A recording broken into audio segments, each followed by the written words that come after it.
Let's get a bit closer. Hi guys, welcome back to my channel. I hope you're having a great day so far. So today I'm going to be doing several reviews in one video. I feel like products have just been dropping willy-nilly lately and it's kind of tough to keep up reviewing everything, and things tend to drop a bit later here in the UK, or it takes longer to get to me. So I feel like doing all of these in one video rather than hitting you with review after review after review video will be better. You'll get to hear my thoughts quicker on everything in one place, and they're a bit more cohesive and succinct. So I'm going to be telling you my thoughts on both of the new lip formulas from YSL. I'm going to be telling you my thoughts on the two items I picked up from Makeup by Mario, and also my shipping experience and customer service experience being based in the UK from his US site. I'm going to be updating you on my thoughts on the Clé De Peau Radiant Fluid Matte Foundation, the Hollywood Superstar Glow Highlighter from Charlotte Tilbury, and also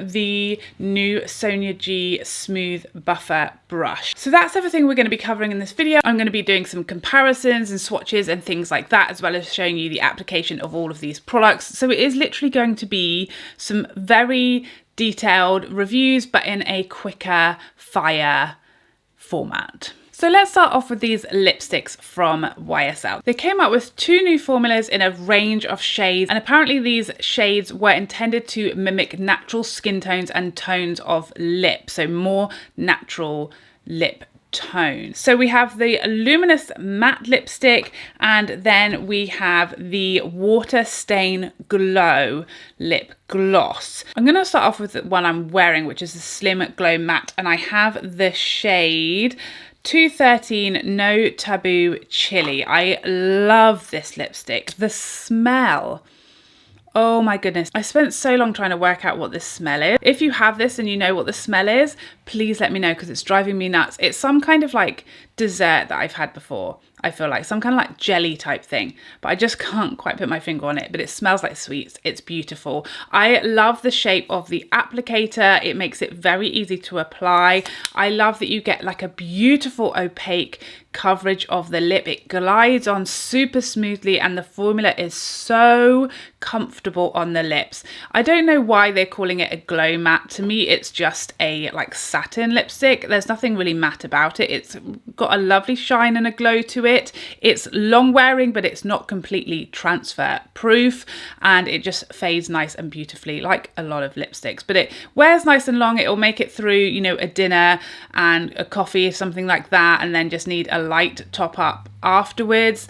But yeah, it's not going to last through, you know, an entire day with lots of meals and drinks and still be perfect. It does have a slight transfer to it. It's super comfortable, super flattering. I think this shade in particular is stunningly beautiful, and yeah, I've been really enjoying this one. The water stain glow is a slightly different story. I think this is a very strange formula. So it goes on like water. When you're first applying it, it literally feels like a water is being placed on your lips. It's very cold and hydrating feeling, but it is extremely runny, literally water-like in consistency. It has a strange smell to it also, and a bit of a strange feeling on the lips. So when you first apply it, because it's like applying water to the lips, I found the first time I used this, I got a lot in my mouth and it really tasted unpleasant. So I knew for future to wipe off the wand and use as little as possible and kind of build it up, so you don't get it, you know, make a mess of it, because it is very runny and kind of hard to stop it going in your mouth. It has a strange, more kind of synthetic smell to it than the bullet. The applicator is really precise, so that really helps you with the application. Just be careful not to whack too much on your lips, or like I said, you may initially find it's going in your mouth or going outside the lines of your lips. Once it's applied, over the next few minutes, it kind of starts to set, so it gets a bit thicker and more substantial feeling on your lips. The colour itself, I think, is really beautiful. I have the shade Illicit Orange in this one, and I think the colour is absolutely beautiful. It doesn't really ever perform like a stain on me. To me, it's a pigmented, non-sticky, gloss, but it has a bit more wear to it, but it does not fade very well, this one. I ate some lunch and had a coffee after I'd applied this a couple of hours later, and what I found is it faded completely from like the middle of my lips and left the colour around the edge of my lips, which obviously isn't a great look if you're going out for dinner. You don't want to be sat there, you know, with a big ring of missing lipstick from the middle of your mouth. So that's the only issue I had with this one. I kind of expected it to wear better than the Bullet, but it doesn't. So it's not really a stain in any way. Well, maybe it is supposed to be a stain, but it didn't work very effectively for me to sit through, you know, meals and coffees and things like that. So I love this. I think it looks beautiful. I'll continue to wear it, but that's something to note. There's a few little quirks with this formula. So next up, let's talk about the Sonia G Smooth Buffer. This is kind of my first buffing specific brush. I've never really purchased a buffing brush, and I'm not a huge buffer. I don't really apply a lot of setting powder or finishing powder, but I'm starting to kind of play around with doing that more recently. This brush, this has been washed, so you can see it's kind of splayed out more. The first time I used it, because I always use these before I've washed them, I know Sonia is going to be furious with me. But I'm just too impatient. The second it gets here, I want to try it out. But I did then wash it and try it, and it does give you just a fluffier brush, and it also gives you a larger size. So obviously wash it before you use it. For the love of God, don't be like me. Be like Sonia G. A poem. So yeah, this brush, it's so soft. It's like substantial, like it's got, you know, some power to it, but it's so soft at the same time. I've buffed powder over my, you know, products, my cheek products, and it just doesn't touch the foundation. The foundation does not move. I've also used it to set, which it does beautifully, you know, and I thought because it's a buffer that maybe it won't set that well, like it won't act very well as a setting brush, but it really does. You can absolutely use this to set and then buff, and, you know, lightly just dab some powder on and then buff it in. That works beautifully. It doesn't disturb anything underneath. It's just perfect for me. You can also use this if you're not a big powder person like me. You don't have to use this with powder. It does the buffing by itself. You don't even need a powder with Sonia G brushes. I just sometimes, when I'm not using powder, I just buff just with the brush with no product on it, just around the edge of my cheek products, and it just makes everything blend seamlessly. It just gets rid of any harsh edges or any over application, which both of those are like my aesthetic. That's what I love to do. Not on purpose, but I'm heavy-handed, what can I say? So yeah, this is an absolute like must for me. It really, really has helped just, you know, with edges and softening application and just kind of tidying up after my makeup. It's just exactly what I wanted and hoped it would be. Next up, let's talk about this Cle De Peau Beauté Radiant Fluid Foundation Matte. First of all, that name, why isn't it the Radiant Matte Fluid Foundation or the Matte Radiant Fluid Foundation? Why is it that order of words? It's confusing. Anyway, we digress.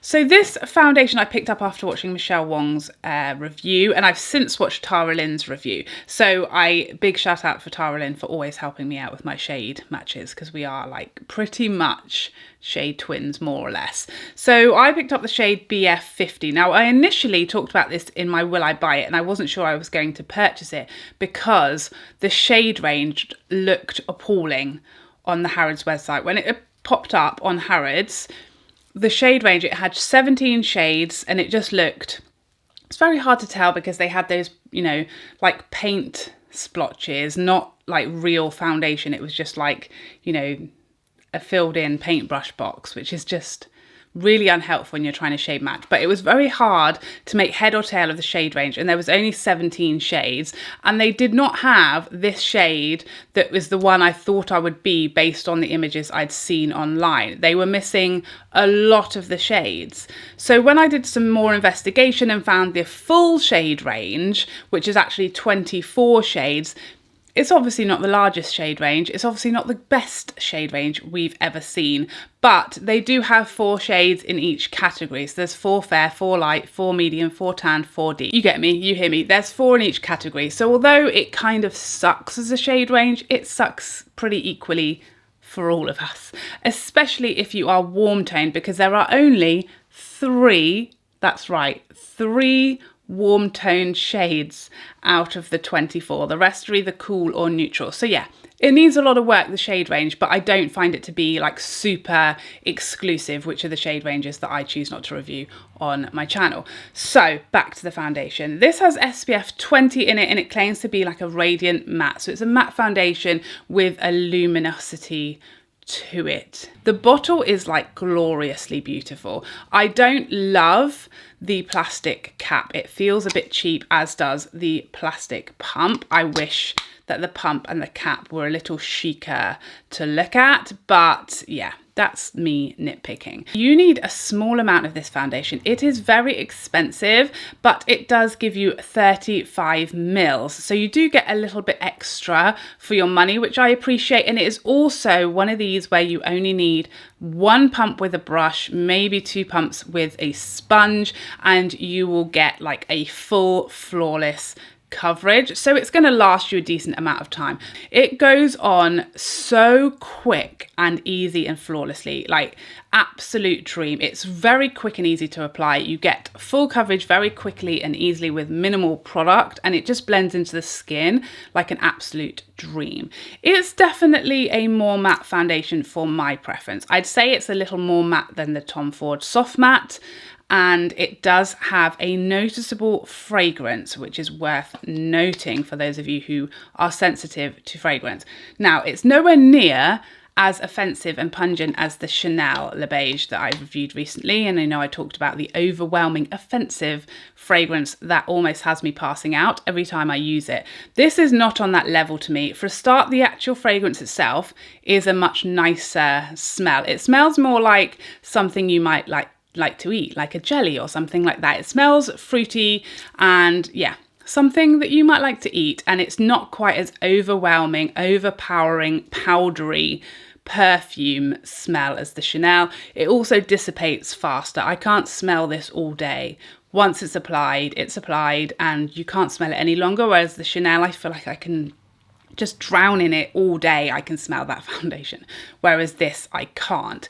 It definitely wears very nicely on me. After I initially applied this the first time I used this foundation, I wore it for probably 5 or 6 hours, and then I went to the gym and I did like a 20-minute cardio session, nothing mega, but it was definitely there. And when I came out, all that had happened was it got slightly shinier. So this for me is one that throughout the day, maybe by the 8-hour mark, it's going to have got a bit more glowy, and that's about it. It does not soak into my smile lines at all. It wears very well. There's no rubbing off or fading, and it's not got oily or too shiny. It's just more of a glow to it by the 8-hour mark. It's very beautiful. It doesn't need to be set to wear very, very well. And also I find applying powder products over the top of it without setting it is a dream. It literally feels like it's been set. When you apply buff bronzer and highlight and blush over the top of it, it feels like you set it, even though it's not necessary on my skin type anyway. So yeah, I'm a big fan of this foundation. There's nothing really I can compare it to. Like I said, it's more matte, or I find it more matte on me than the Tom Ford Soft Matte. I don't think it's quite as bulletproof as that one, because that one, you know, I literally went through a whole grafting session, like showered everything with that foundation and then went out, and it was just absolutely there. It's also does seem to have a bit of a bounce back in flash photography. So for me, the Tom Ford is a better choice for like a night out, an evening out, drinks, anything where there's might be flash photography. I would not trust this one, because there definitely appears to be some bounce back, and it does have SPF 20 in it, so it would kind of, you know, that would make sense. I think it's beautiful. I'm loving it so far. It's very flattering on fine lines, texture, things like that. I like the coverage. I've managed to get a really good shade for me, even though there are so few that may have worked. This is probably the only shade that is going to work for me, winter or summer, because the undertones, there are so few undertones that are kind of in my range. So yeah, if you can find a really good shade for you and you like a more matte but a more natural looking matte finish that's going to wear decently well, that has a bit of SPF in it, you don't mind fragrance, then it's definitely one that's worth trying for me. It's very, very beautiful, and I will report back in my October favourites on how much I'm loving it, having tried it out a few more times. So now for the Makeup by Mario products. So I picked up the matte eyeshadow palette, and I also picked up the Master Secret Glow highlight. So this is the cream highlight. These are the two products I chose. Now, first of all, before I talk about the products, let's talk about my ordering, cost, delivery process. It was amazing. I had no idea, and I wasn't expecting to be able to order from this brand because he is obviously a US based brand and he is exclusively sold at Sephora and on his own website. And generally with those brands like Kylie Cosmetics, like KKW Beauty, like Rare Beauty, they don't ship to the UK. And even if they do, it's going to cost you a fair amount of shipping, and then on entry into the UK, you're going to have to pay duties or taxes and a Royal Mail fee. So generally, either you just can't get them here, or if you can, it's going to cost you almost double the price of the items by the time you've received them. So I was just like, I'm out.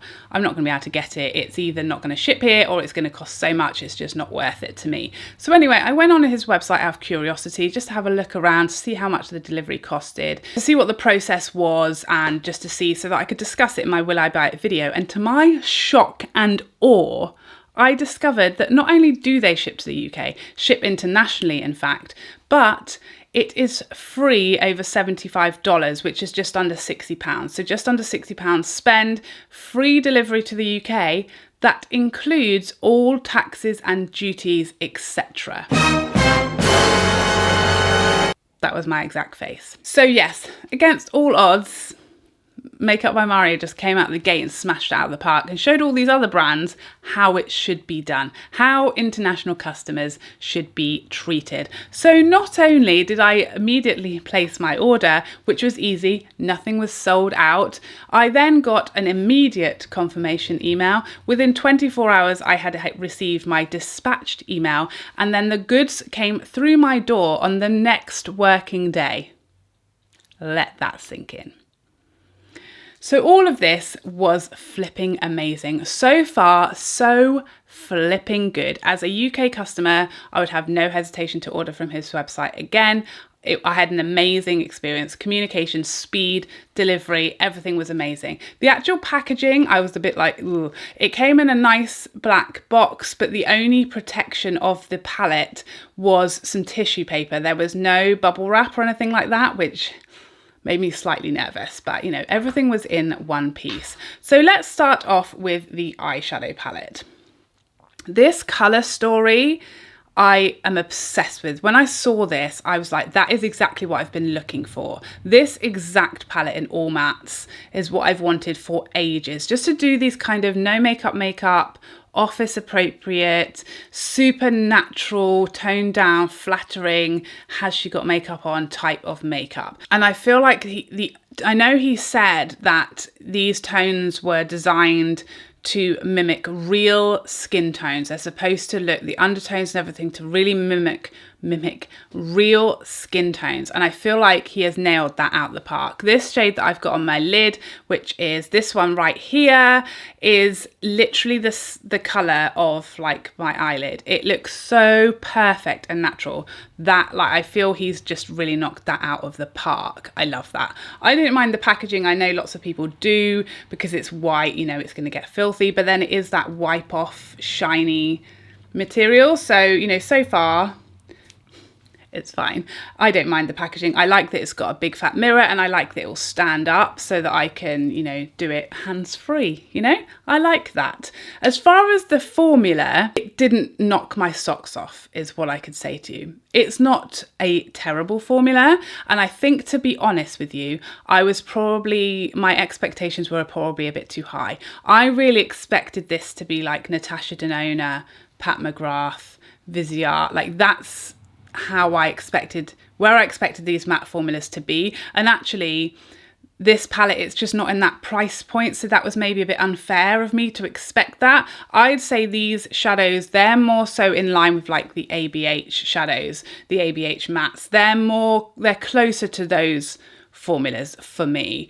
I don't find them to be super creamy, and I do find them to need a fair amount of blending. They don't ever get patchy. I've used this about 3 or 4 times now. After I did my demo with it, I went upstairs, wiped it all off and played with it, and I've used every shade in here, and I used it again this morning. And what I found is it takes a little bit of getting used to it. Like when I first initially used it, I was really disappointed and underwhelmed is how I felt. I just felt like, oh, they're really soft.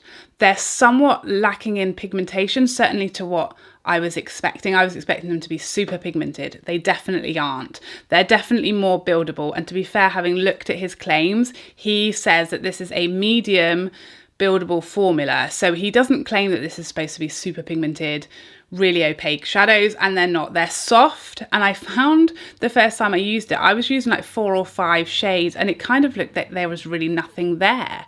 Like I just felt like I was adding and adding and adding, and I wasn't getting any more payoff or pigmentation or more intensity that I was kind of trying to achieve. It's a very muted, soft palette. Having played with it a bit more, it is growing on me a bit. It doesn't have any fallout. It wears very nicely. It lasts very well. I love these creamier light shades. This one is like stark white on me. I can't use it on my lid, but I might use it on my brow bone like I did today to just brighten that area. These are like the standout shades for me. This lid shade is perfect. The mattes that I'm kind of wanting to build into my crease, there's definitely a bit of inconsistency as far as how pigmented and how easy to blend they are. There's definitely better and worse shades in here. The tones are perfect. I wish it was a bit more creamy and the type of formula that blends itself. It isn't, but at the same time, it doesn't go patchy.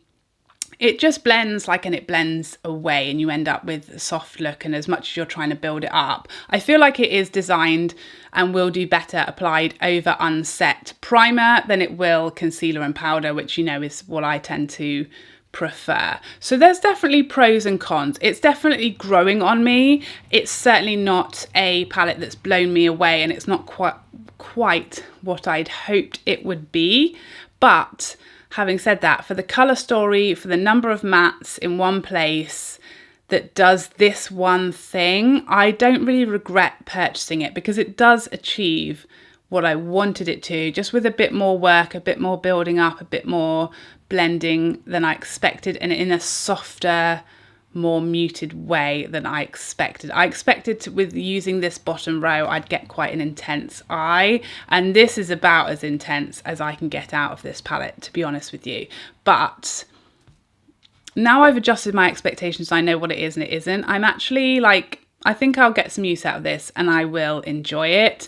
It's just, I think I just hoped for more, if you know what I'm saying. And now for the Mario Master Secret Glow. I'm just gonna keep this super quick, easy and simple. I don't like this. I don't recommend this. I'm really never going to use this again. It is a clear gloss. I know that Mario said that this is non-sticky, but it is sticky. Unfortunately, it feels very sticky going on, then goes more tacky, and it stays tacky throughout the day. So your hair's going to stick to it. I didn't find applying it straight over foundation that it necessarily super dislodged it or moved it about or anything, but I am confident that if I applied it over powder, it would absolutely pick that powder up and you'd end up with a patchy face. I don't really like this. This is my bad. I should never have bought this. I don't know why I did. I think I just thought it was going to be something slightly different. I didn't think it was going to be like a slimy Vaseline-y type of product. I think I thought it was more so going to be like a cream, and it isn't. It is like it's like Vaseline. That's what it is. And I don't like it. I don't think it looks great. It's just not my type of product. I know this is just going to sit in a drawer and I'm not going to use it. I don't recommend it. It's not for me. Sorry about it. So now, last but by no means least, the Charlotte Tilbury Hollywood Superstar Glow Highlighter. So this came out as a Sephora exclusive some weeks ago, and it's now available as part of her holiday collection on her website. Now, as soon as I saw this, I knew I wanted to try it. I'm a big fan of Charlotte Tilbury cheek products, particularly her highlights. I love her cream highlights. I love her highlights in her palettes, and I loved her previous Magic Star, which I've just realised I need to go and get from upstairs. Brilliant. As soon as this popped up on her website, I knew I wanted it. I knew I wanted to try it and see for myself. I think it's beautiful. It's the highlight I've got on today. It's definitely, I know it's described as a soft focus, and I would agree that it is soft, as in it's smooth, and I don't find it adds a lot of texture. And on the range, the scale of highlights, it's not metallic, you know, beaming from space, and it can certainly be applied very naturally or made pretty luminous and glowy, depending on how you use it, how much you use, and the type of brush. I think it's super beautiful. It's definitely my type of highlight, and the way that I use it being that sort of soft focus glow, I just love it. It's perfect for my skin type. You know, it doesn't leave a cast. When I look to the front, you can't see a stripe on my face. It blends in beautifully, and it's very nice and smooth and natural, but it's also got the option to build it up to be a bit more beaming, which I love. So let's do some comparisons, shall we? Apologies for the stripy arm from my eyeshadow swatches earlier. They have somewhat stained. So here is the Charlotte Tilbury highlight, the new one, the Superstar. Next up, last year's Magic Star highlighter.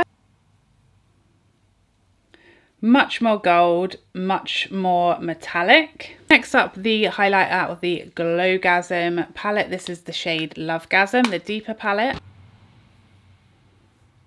A similar level of sheen, but this one is more champagne-y, whereas the new Superstar has a bit more of a pink to it, but they are a similar level of glow. Next up, I was asked to compare the highlighter out of the Hourglass Sculpture palette. So the shade is kind of similar, but the Hourglass is way more subtle and softer and not as highlighty as the Charlotte Tilbury. The Hourglass also has like some tiny micro glitters in there, which the Charlotte Tilbury doesn't. Next up, my ultimate favourite, the Terracotta Nude from Galon. Way more subtle and a bit darker than the new Charlotte Tilbury. I'm going to do another swatch of the Superstar just so it's closer to the other ones we're going to compare it to. Here's that next swatch of the Charlotte Tilbury, and you can see that the Galon much darker and the Hourglass close in shade but not as glowy. Next up, another holy grail of mine, the Fenty Afternoon Snack Mo Honey, and I'm going into Afternoon Snack. Again, this is much darker and a bit pinkier than the Charlotte Tilbury, but it has the same finish, like the same level of glow and the same smooth formula to it, but the shade is different. Middle shade from the Charlotte Tilbury Bar of Gold Trio. Similar in shade, but much more shimmery and metallic. And the pinky shade out of the Hourglass Metallic Trio. Much more metallic and lighter and brighter and more pink. There you have it. This is the Charlotte Tilbury Magic Star. Then we've got the Superstar, the new Charlotte Tilbury. Next up, we've got the Lovegasm shade. Then we have the Hourglass Sculpture palette, the Galon Terracotta Nude. We've got a second swatch of the new Charlotte Tilbury. Then we have the Fenty Afternoon Snack. And then we've got the middle shade from the Charlotte Tilbury Bar of Gold palette. And finally, we've got the pinkier shade from the Hourglass Trio.